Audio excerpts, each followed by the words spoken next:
আসসালামু আলাইকুম রহমতুল্লাহ ওবারাকাত। সুপ্রিয় বন্ধুগণ, একটি ফতোয়া আমাদের মাঝে আসছে কোরবানি সংক্রান্ত বিষয়ে, বিশেষ করে কোরবানির পশুর বিষয়ে। পাঠা দিয়ে কোরবানি করতে হবে, খাসি দেওয়া চলবে না। ষাঁড় গরু দেওয়া কোরবানি করতে হবে, বলদ দেওয়া চলবে না। এটি ত্রুটিযুক্ত হয়ে গেছে, এটি সুন্নাহ বিরোধী। কোরআন এবং সুন্নায় কোথায় নেই।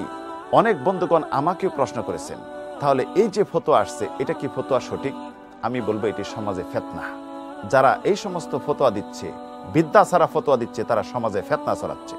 যেই সমস্ত ত্রুটি থাকলে কোরবানি দেওয়া বৈধ হবে না, রাসূলুল্লাহ স্পষ্ট করেছেন। আবু দাউদ, তিরমিজি, নাসাইর হাদিস। অন্ধ, খোড়া, ল্যাংড়া, এমনইভাবে অসুস্থ, এমনইভাবে দুবলা, পাতলা, হালকা, শরীরে মাংস নেই, এই সমস্ত পশু দিয়ে কোরবানি চলবে না। আমরা বলতেছি খাসি দেওয়া চলবে না এবং ষাঁড় গরু দেওয়া করতে হবে, বলদ দেওয়া চলবে না। এটা সুন্নাহ বিরোধী। এটা সুন্নাহ বিরোধী নয়। খাসি দিয়ে কোরবানি করা সুন্নাহ, পাঠা দিয়েও সুন্নাহ, খাসি দিয়েও সুন্নাহ। স্বয়ং রাসূল সাল্লাল্লাহু আলাইহি সাল্লাম খাসি দিয়ে কোরবানি করেছেন। আবু রাফে থেকে বর্ণিত হাদিস, ইমাম আহমদ হাদিস বর্ণনা করেছেন। আল্লামা নাসিরুদ্দিন আলবানী হাদিসটি সহিহ বলেছেন। দাহা রাসূলুল্লাহ সাল্লাল্লাহু আলাইহি ওয়াসাল্লাম বিকাবশাইনি আমলাহাইনি মুজিআইনি খাসিয়াইন। রাসূল সাল্লাল্লাহু আলাইহি ওয়াসাল্লাম দুটি সাদা কালো মিশ্রিত খাসি দিয়ে কুরবানি করেছেন। সব সময় যে খাসি দিয়ে কুরবানি করেছেন তা নয়, রাসূল সাল্লাল্লাহু আলাইহি ওয়াসাল্লাম পাঠা দিয়েও কুরবানি করেছেন। আবু সাঈদ খুদরির হাদিস, যে হাদিসটি আবু দাউদ, তিরমিজি বর্ণনা করেছেন। কানা রাসূলুল্লাহ ইউদাহি বিকাবশিন আকরান ফাহিল। রাসূল সাল্লাল্লাহু আলাইহি ওয়াসাল্লাম একটি পাঠা দিয়ে কুরবানি করেছেন।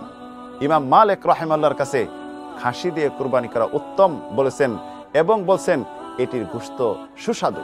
কুরবানির ক্ষেত্রে আমাদের দেখতে হবে যে পশুটি কুরবানি করবেন, এই পশুটি দেখতে ভালো, সুন্দর, এমনইভাবে মাংস বেশি, এর মাঝে কোনো ত্রুটি যদি না থাকে, তাহলে এটি হবে উত্তম।